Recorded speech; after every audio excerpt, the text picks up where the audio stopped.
வணக்கம் கிரிஜா மேம், எப்படி இருக்கீங்க? நல்லா இருக்கேன் ராஜா, நீங்க எப்படி இருக்கீங்க?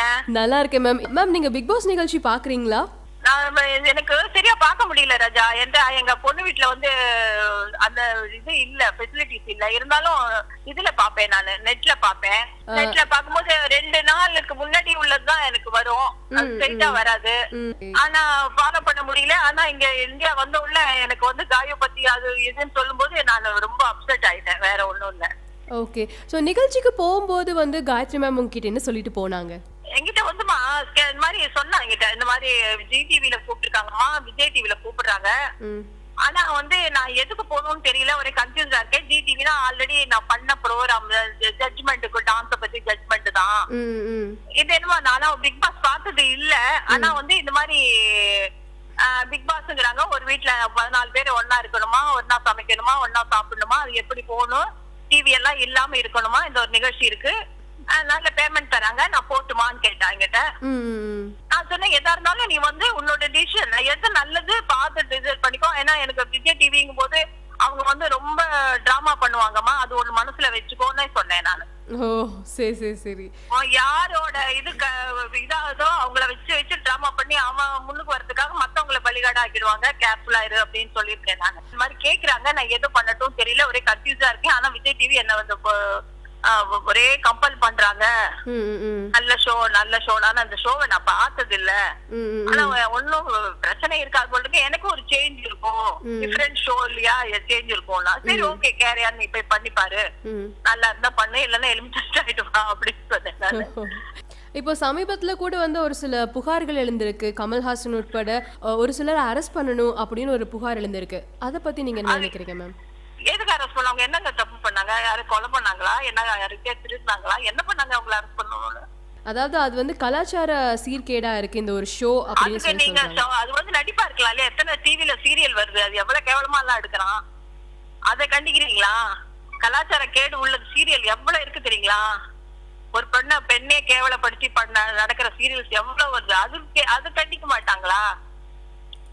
ஒரு பொண்ணை ரேப் பண்றாங்க, ஒரு பொண்ணை 4 பேர் ரேப் பண்ணி ஒரு ரூம்ல போட்டு அடைச்சு வச்சு பண்ணாங்க, அதை கேட்கறதுக்கு ஆள் இல்லீங்களா?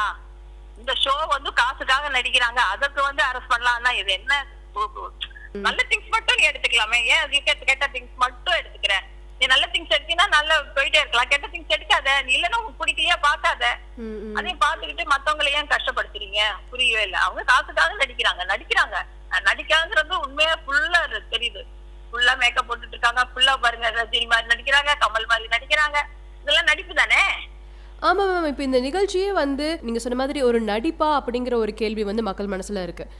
எனக்கு தோணுது ஆல்மோஸ்ட் நடிப்பு தான் தோணுது. ஏன்னா எனக்கு காயத்ரியோட நான் பேசலனால எனக்கு என்ன நிஜமால் நடக்குதா இது நடக்குதான்னு தெரியல. என்னங்க ஒரு வீட்டுல வந்து ஒரு திங்ஸ் வைக்கிறதுக்கு உள்ள யாரும் வரமாட்டாங்க, டிவி கிடையாது, போன் கிடையாது, அது கிடையாது, இது கிடையாதுன்னு சொல்றாங்க.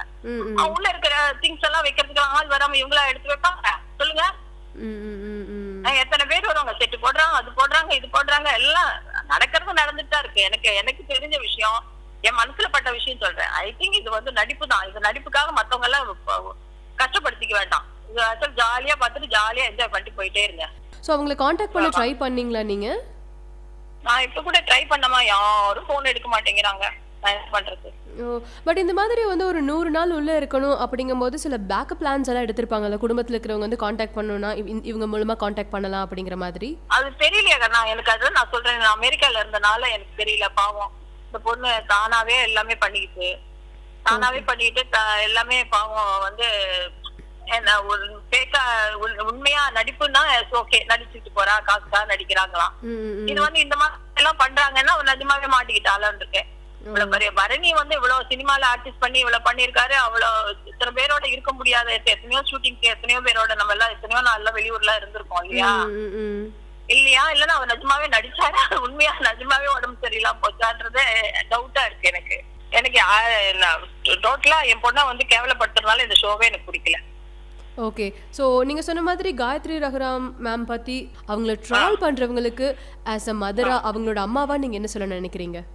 அம்மாவா உன்னை செஞ்சு கேட்டுக்கிறேங்கப்பா, ஒரு பொண்ணை வந்து கேவலப்படுத்தாதீங்க. அந்த பொண்ணு ஒரு லைஃப்ல வந்து வரணும், அதுவும் அப்பா இல்லாத பொண்ணு தனியா நின்னு வரணும், ஜெயிக்கணும்ன்றது வந்து கஷ்டப்படுது. அந்த கஷ்டப்படுற பொண்ணை வந்து நீங்க இன்னும் கஷ்டம், அவளுக்கு தெரியாது பாவம் என்ன நடக்குதுன்னு வெளியே தெரியல. ஆனா அந்த ஒரு மதரா நான் வந்து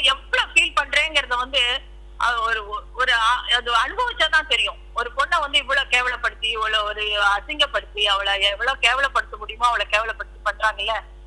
ஆனா அவங்க எல்லாம் நல்லா இருக்கட்டுங்க. ஆனா தயவு செஞ்சு எங்களை வந்து கேவலப்படுத்தாதீங்க. நான் கெஞ்சி கேட்கிறேன். ஒரு தமிழ்நாட்டு பொண்ணா கேட்டுக்கிறேன். ஒரு பொண்ணுக்காக ஒரு அம்மா வந்து நல்ல ஃபேமிலிங்க, தேவையே இல்லை எங்களுக்கு இது. ஆக்சுவல் கமலோட ரொம்ப க்ளோஸ் ஃப்ரெண்டு. கமல்கிட்ட கூட போய் பேசலாமான்னு கூட என்ன கமல் இப்படி எல்லாம் ஆய்வு பத்தி பேசுறாங்களே. ஆனா எனக்கு அவரு கேட்டுட்டு அவரே ஏன் நம்ம கஷ்டப்படுத்தணும்னு நான் போகவே இல்லைம்மா. டெஃபினட்டா சேனல் தான் என்னன்னு தெரியல. இயல்பா நடக்கிற விஷயத்த இவங்க போட்டு போட்டு போட்டு காமிச்சு ஜனங்களுக்கு ஒரு அவர்ஷனை கொண்டு வந்துடுறாங்க. அப்பதானே அவங்க பாப்பாங்க. புரியுதுங்களா? இத போட்டு போட்டு காமிக்கும் போது என்ன இருக்குன்னு பாப்பாங்க. கடைசியில் பார்த்தா உள்ள பார்த்தா ஒண்ணுமே இல்ல. காலைல எழுந்திரிக்கிறாங்க, குளிக்கிறாங்க, சாப்பிடுறாங்க, டான்ஸ் பண்றாங்க, ஒருத்தர் குறை சொல்லிக்கிறாங்க. குறை சொன்னா தானே உங்களுக்கு பாப்பாங்க. திருப்பியும் ரோபோ மாதிரி நடந்துகிட்டே இருந்தாங்கன்னா என்ன அந்த ஷோல என்ன இருக்கு? ஒண்ணுமே இல்லையே இல்லையா? ஷோ நீங்க இன்ட்ரெஸ்டா பாக்குறதுக்கு இந்த மாதிரி மேட்டருங்க எல்லாம் வந்தா தான் நீங்க இன்ட்ரெஸ்டா பாப்பீங்க. திருப்பி என்ன அவங்க சாப்பிடுறாங்க, படுக்கிறாங்க, தூங்குறாங்க, எக்ஸசைஸ் பண்றாங்க. இதெல்லாம் ஒரு ஷோவா டக்குன்னு சொல்லிட மாட்டீங்க. ஓகே. சோ காயத்ரி மேம் பொறுத்த வரைக்கும் உங்க வீட்ல எப்படி இருப்பாங்க? ஜாலி டைப் கண்ணா, ரொம்ப ஜாலி. ஆனா பிராங்க், மனசுல ஒண்ணு வச்சுட்டு வெளியே ஒண்ணு பேச தெரியாது அவளுக்கு. எல்லாமே பிராங்கா பேசுவா, பிராங்கா இருப்பா. மத்தவங்களும் அதே மாதிரி உண்மையா இருக்கணும்ன்ற மாதிரி கேரக்டர் அவளுக்கு.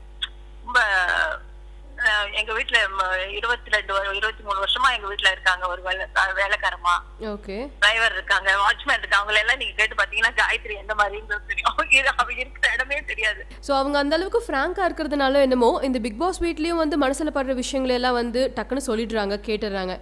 அவளுக்கு நான் தப்பா நினைச்சுக்காதமா, அவளுக்கு நடிக்கவே தெரியாது ராஜா. நிஜமா மத்தவங்களுக்கு எப்படி நடிக்கிறது தெரியாது, காக்கா பிடிக்க தெரியாது. மத்தவங்க வந்து அவளோட கேரக்டர் புரிஞ்சவங்களுக்கு நல்லா தெரியும். அவளோட ஃப்ரெண்ட்ஸ் எல்லாம் சொல்றாங்க காய வந்து புரிஞ்சுக்கவே இல்லை யாருமே. ஆனா உள்ள இருக்கிறவங்க எல்லாம் பாத்தீங்கன்னா யாருமே அவளுக்கு நாமினேஷனே கொடுக்கல. பாத்தீங்களா அவ உள்ள இருக்கவங்களோட எவ்வளவு அன்பா இருக்காங்கிறது நீங்க தெரியுதா அவங்களுக்கு? பேர் என்ன ஜூலியா, இவ மட்டும் ஓவியா மட்டும் தான் கொடுத்துருக்கா. நேத்து ஷோ இப்பதான் காலையில பார்த்தேன் நானு. ஓவியா ஒண்டிதான் கொடுத்துருக்கா இல்லையா? மத்தவங்க யாருமே குடுக்கல. எல்லாரோடய நல்ல எல்லாருக்கும் அப்ப அவளை பிடிச்சிருக்குன்னு தானே அர்த்தம். பிடிச்சிருக்குன்னு அர்த்தம். ஏன் வெளியே இருக்கவங்களுக்கு அவளை பிடிக்கலன்னா ஐ திங்க் அதுக்குன்னு ஒரு குரூப் வந்து பிஜேபியில இருக்கிறதுனால இவளை வந்து கேவலப்படுத்தணும் அப்படின்ற மாதிரி ஒரு போர்வை உண்டாகுதோன்னு எனக்கு ஒரு சந்தேகமா இருக்கு. வேற ஒண்ணும். சோ இது ஒரு கட்சி சார்ந்த எதிர்ப்பா இருக்கும்னு நீங்க ஃபீல் பண்றீங்க? டெஃபினட்டா கட்சி சார்ந்த எதிர்ப்பா இருக்கணும். பிளஸ் வந்து விஜய் டிவி வேற போட்டு போட்டு போட்டு தள்ளுறான்.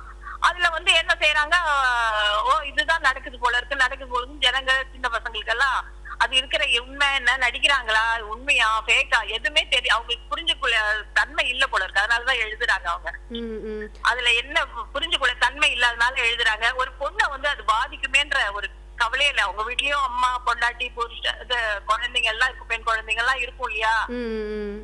அவங்களுக்குன்னு ஒரு பாதிப்பு வந்தா எப்படி இருக்குன்னு திங்க் பண்ணிட்டு ஒரு பொண்ணை வந்து கேவலமா எழுதலாம். இது வந்து எனக்கு வந்து ரொம்ப தமிழ்நாட்டுல அதுவும் இப்படி நடக்குதுன்னு. எங்க போனாலும் வந்தாரே வார வைக்கும் தமிழ்மாங்க. ஆனா தமிழ் பொண்ணை வந்து கீழே போட்டு தள்ளுறாங்க. இல்ல அவங்க யூஸ் பண்ண ஒரு சில வார்த்தைகளுக்காக தான் அந்த மாதிரி. 1-2 வார்த்தைகளை கோவத்துல ஏங்க வீட்டுல நீங்க கோச்சுக்கவே மாட்டீங்களா? உங்க அம்மா அப்பா கிட்ட கோச்சுக்கவே மாட்டீங்களா? எப்பவுமே நீங்க வந்து சந்தோஷமாவே இருப்பீங்களா? எந்த வீட்டுல நடக்குதுன்னு எனக்கு புரியவே இல்லை. ஒரு ஹஸ்பண்ட் ஒய்ஃப் வீட்டுல சண்டை நடக்காதா? டீப் சவுண்ட் போட்டிருக்கலாம். அது என்ன தெரியல, அவங்களுக்கு டிஆர்பி வரணும் இல்லையா? ஷோ பாக்கணும்ல. புரியுதுங்களா? அவ அந்த எதுக்கும் சொல்றதுக்கும் வந்து வையாபுரி அழறதுக்கும் கனெக்ஷனே கிடையாது. அதை போட்டு போட்டு இதையும் அதையும் கம்பேர் பண்ணி போட்ட உடனே அவங்க ஜனங்க நினைக்கிறாங்க இதுல ஏதோ இருக்கு. நான் சொல்றது வந்து விஜய் டிவி அவங்களுக்கு டிஆர்பி ஜனங்க வந்து 3 கோடி ஜனங்க பாக்கணுங்கிறதுக்காக அவங்க செய்யறாங்க. அத பாத்தீங்களா, ஜாலியா என்ஜாய் பண்ணிட்டு போங்க. அவங்க சண்டை போடுறதெல்லாம் வீட்டுல எத்தனை சீரியல்ல பாக்குறீங்க? இதுல பார்த்தா என்ன உங்களுக்கு? இப்போ சப்போஸ் காயத்ரி மேம் கிட்ட உங்களுக்கு பேசுறதுக்கு ஒரு சான்ஸ் கிடைச்சது அப்படின்னா காயத்ரி மேம் கிட்ட நீங்க என்ன சொல்லணும்னு நினைக்கிறீங்க? இந்த ஷோ வந்து நீ கண்டினியூ பண்ணணும்னா நீ ஃபேக்கா நடிக்கணும். நீ உண்மையா இருக்க கூடாது. நீ உண்மையா இருந்தா இவங்க பாட்டு உன்னதான் பலிகாடாக்குறாங்க. அதே நீ வந்து நடிச்சீன்னா இன்னைக்கு வந்து நீதான் பெரிய ஆளு, பெரிய இது. என்னைக்குமே நடிப்புக்குதான் இதுங்கிற மாதிரி ஆயிடும். உண்மைக்கு வேலை இல்லமா அப்படின்றது சொல்லிடுவேன். சோ கடைசியா நீங்க வந்து இந்த மீம் கிரியேட்டர்ஸ்க்கெல்லாம் என்ன சொல்ல நினைக்கிறீங்க?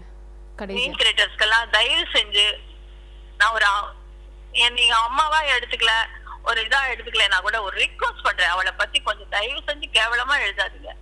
அவள் செஞ்ச நல்லது எல்லாம் பாருங்க, அவள் செஞ்சதெல்லாம் பாருங்க, அதை பத்தி கொஞ்சம் எழுதுங்க. தயவு செஞ்சு உங்களை கெஞ்சி கேட்டுக்கிறேன். ஏன்னா நீங்க எழுதுறதெல்லாம் சின்ன பசங்க தான் இருக்கும்னு நினைக்கிறேன். என் மகனா நினைச்சுக்கிறேன். ஏன்னா என் மகன் கிடையாது எனக்கு, பொண்ணுதான், 2 பொண்ணுதான். அதனாலதான் இவ்வளவு கவலையா இருக்கு எனக்கு. அதே ஒரு பையன் இருந்தா நான் கவலைப்பட்டிருக்கவே மாட்டேன். அவனுக்கு என்ன பேர் வந்தாலும் ஆம்பளை, இது கேர்ள் இல்லையாமா. கண்டிப்பா.